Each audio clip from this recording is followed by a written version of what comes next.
मानते हैं कि आप एक स्टूडेंट है, आप कभी भी हो सकता है कि आपने 12th पास किया हो या आपने कहीं ना कहीं हाई स्कूल, मान लीजिए काफ़ी एक बेसिक एग्जाम्स हो, बच्चे क्या करते हैं बेसिक क्वालिफिकेशन आपने कर ली हो सकता है कि आप अपनी ग्रेजुएशन भी कंप्लीट कर चुके हो, तो आपको कुछ चीज़ें आपको समझनी चाहिए, क्योंकि गवर्नमेंट एग्जाम में कहीं ना कहीं आपकी श्योरिटी ही नहीं है कि आप सिलेक्शन ले ही जाएंगे। क्योंकि होता है क्या है कि आपको गवर्नमेंट जॉब की जो डार्क रियलिटी है उसको भी आपको जानना चाहिए। कैसे मान सकते हैं, कुछ चीज़ें आपको सामने फैक्ट रखता हूँ इस समय क्या जैसे कि माना जाए यूपीएससी में नॉर्मली कहीं ना 20 से 25 लाख नॉर्मली नियर अबाउट क्या करते हैं, फॉर्म्स पढ़ते हैं, हो सकता है इससे भी बढ़ते हो भाई। उस एग्जाम्स में सीटों की बात कही जाए तो वो नई नियर अबाउट कितनी होती है, 950 नियर अबाउट भाई 950 या 1000 के अबाउट कुछ वैकेंसीज निकलती है। इसमें कुछ आईएएस आईपीएस पीसीएस या कहने मतलब आईएएस आईपीएस और इस तरीके से आईएफएस, मतलब इस तरीके से काफ़ी आईआरएस, मतलब इस तरीके कुछ सर्विसेज अलॉट होती हैं।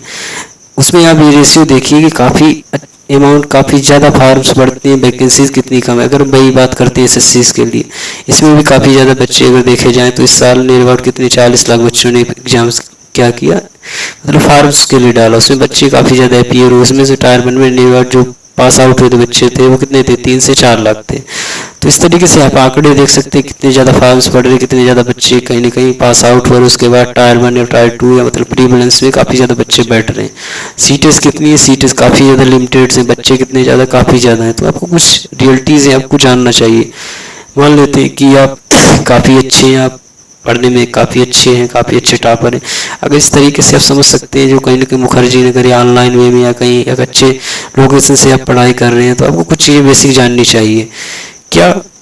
क्या इस एग्ज़ाम्स में कहीं ना कहीं जो स्टूडेंट्स का सिलेक्शन रेशियो है वो कहीं ना कहीं नियर अबाउट 1% से भी काफ़ी कम है, तो आपको ये चीज़ें समझनी चाहिए। मान लेते हैं कि आप एक रूरल एरियाज में बैठे हुए एग्ज़ाम की प्रिपरेशन करना चाहते हैं, मान लेते हैं ऑनलाइन मोड में चीज़ें अवेलेबल में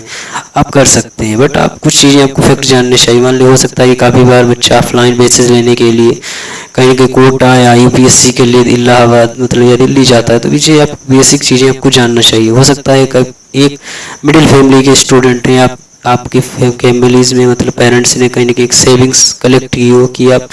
इस एग्ज़ाम की प्रिपरेशन करें, तो आपको कुछ चीज़ें आपको समझनी चाहिए। क्या कि हो सकता है आपकी होल लाइफ कहीं ना कहीं गार्जियंस टोटल क्या कर देती है, टोटल पैसा इन्वेस्ट कर देती हैं, उसके बाद भी काफ़ी बच्चा स्ट्रगल करता है, उसके बाद भी फेल हो जाता है। तो इस चीज़ों से बचने के लिए आपको कुछ चीज़ें पहले समझनी चाहिए। कहने का मतलब है कि आपको अपना प्लान बी एग्जीक्यूट तो नहीं, बट आपको प्लान बी बैकअप पे पहले से ले रखना चाहिए। बहुत से बच्चे होते हैं जो काफ़ी लंबे समय तक एग्ज़ाम की प्रिपरेशन करते, बट उसके बाद भी काफ़ी एग्ज़ाम्स मतलब उनका एग्ज़ाम्स क्लियर नहीं हो पाता। उनकी वो गलती नहीं है कि मेहनत नहीं कर रहे, मेहनत काफ़ी बार कर रहे, बट वो कहीं ना कहीं किसी रीज़न से या कुछ उनकी मिस्टेक से या कुछ चीज़ें हैं उनका सिलेक्शन नहीं हो रहा, मतलब वो उनके लिए क्या है एलिजिबल हैं, उनके अंदर वो टैलेंट है बट नहीं हो पा रहे हैं। तो उस तरीके से में आप ये कर सकते हैं, कुछ एडवाइसेस समझना चाहिए कि आप उस एग्ज़ाम से जो लो लेवल के एग्ज़ाम है उन लेवल्स के एग्ज़ाम्स में भी आपको ट्राई करना चाहिए। पहला तो ये आपके लिए काफ़ी ज़्यादा रिकमेंडेबल है, रिकमेंड करता हूँ। दूसरा ये है कि आप किसी भी एग्ज़ाम पर्टिकुलर एग्ज़ाम को फोकस कर रहे हो तो करते ही रहिए। दूसरा इसके साथ ये हो सकता है कि आप जो भी प्लान बी कहने का मतलब आप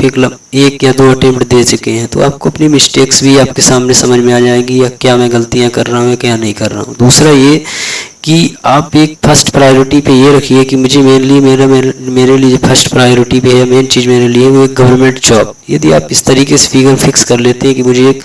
मेरा जो मेन टारगेट है कि मुझे एक गवर्नमेंट जॉब सी चाहिए, मतलब पहला एक फिगर सेट कर लीजिए, क्योंकि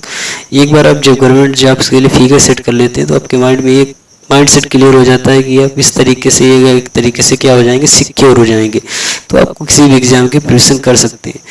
दूसरा अगर कहा जाए प्लान बी में हो सकता है कि आप काफ़ी अच्छी पिकअप प्लान है, काफ़ी अच्छी फैमिलीज से हैं तो कोई दिक्कत नहीं है, बट आप मिडिल फैमिलीज से हैं, काफ़ी ज़्यादा लंबे समय तक वो चीज़ें सर्वाइवल नहीं कर सकते हैं,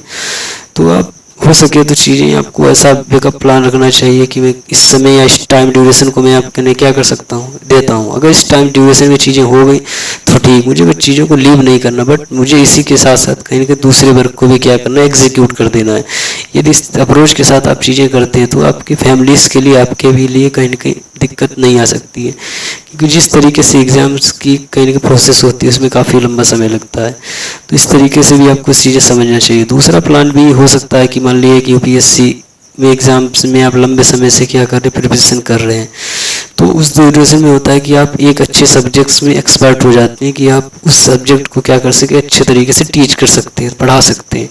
तो ये भी एक आपके लिए अच्छा ऑप्शन हो सकता है कि आप उस सब्जेक्ट को काफ़ी अच्छे तरीके से किसी बच्चे को एजुकेट कर सकते हैं। तो इस तरीके से आपको गवर्नमेंट एग्जाम्स की टास्क रियलिटी भी जाननी चाहिए, क्योंकि रूरल एरियाज़ के बच्चे होते हैं, तरीके की उन्हें कहीं ना कहीं गाइडेंस, नई चीज़ों की बेसिक जानकारी नहीं होती। जब वो इस फील्ड्स में लंबे समय तक टाइम देते उसके बाद वो कहीं ना कहीं अपनी फैमिलीज़ को वापस जाते हैं, तो ये दिक्कतें होती हैं। आप कभी सुना नहीं होगा, क्योंकि फ्रंट में जो कहीं ना कहीं क्या होते हैं, टीचर्स लोग फ्रंट में मेनली कहीं ना कहीं उन बच्चों की रैंक्स दिखाते हैं जो कहीं ना कहीं एक अच्छे मतलब ऑल इंडिया रैंक्स स्कोर करते, हो सकता है 1, 10 या 20, इस तरीके से जो कहीं ना कहीं दिखाई जाती है। बट जो बच्चे काफ़ी टाइम से स्ट्रगल कर रहे हैं, जो लोग फेल हो रहे हैं लंबे समय से, उस तरीके के उन लोगों की जर्नी कोई किसी के सामने शेयर नहीं करता है। तो एक बार उन बच्चों की सोचिए कि लिमिटेड सीट्स पर बच्चों की कहीं ना कहीं जो सीट्स या जो सिलेक्शन रेशियो है वो 1000 में, फॉर्म्स का रेशियो लाखों में है। तो इस तरीके से आप समझ सकते हैं कि सिलेक्शन तो लिमिटेड बच्चों का ही होगी, बाकी बच्चे कहाँ जाएंगे। तो आप अपने तरीके से कुछ चीज़ें समझिए, सीखिए, क्योंकि आपके लिए जो प्लान बी है वो काफ़ी ज़्यादा अच्छा होना चाहिए और चीज़ें समझनी चाहिए। अगर आप रिस्क ले सकते हैं तो आप कैलकुलेटेड रिस्क लीजिए और उसी के साथ इन चीज़ों को करते रहिए कि ऐसा ना हो कि बाद में आप चीज़ें काफ़ी ज़्यादा आपके लिए क्रिटिकल हो जाएं और आप उस समय क्या स्टैंड ना कर पाएँ। क्योंकि बच्चा होता है क्या, वो मैच्योरिटी उतनी होती नहीं है स्टार्टिंग में। मान लेते हैं आप क्या कर चुके हैं, ग्रेजुएशन कर चुके हैं, उसके बाद आप पीजी कर चुके हैं, तो आप में मैच्योरिटी अंडरस्टैंडिंग होती है, चीज़ों को आप अच्छे तरीके से समझ सकते हैं। भाई एक बच्चा 12 या हाई स्कूल पास आउट हो सकता है, ग्रेजुएशन के पेयरिंग में हो, तो काफ़ी उसको अच्छी अंडरस्टैंडिंग नहीं होती है। तो आपको इस गवर्नमेंट किसी भी एग्जाम्स की प्रिपरेशन करें तो आपको अपने माइंड में इन पॉइंटों को क्या करना चाहिए, रखना चाहिए। मेरा यही मेनली टॉपिक है कि आप एग्जाम्स की जो प्रिपरेशन कर रहे हैं तो एक अपना टाइम ड्यूरेशन फिक्स कर लीजिए कि मुझे इस टाइम ड्यूरेशन में क्या करनी, प्रिपरेशन करनी है। अगर चीज़ें हो गई तो ठीक है, नहीं बट आप क्या करिए, उन्हीं के पैरेलल आपको चीज़ें रनिंग करना, अपना प्लान भी एग्जीक्यूट करिए। क्योंकि कुछ फैमिलीज़ ऐसी हैं जो आपके साथ सपोर्टेबल होंगी, कुछ फैमिलीज़ ऐसी होंगी जो सपोर्टेबल नहीं होंगी। तो आप अपने आप से डिसीजन ले सकते हैं जो आपकी लाइफ के लिए काफ़ी बेहतर हो, सुटेबल हो।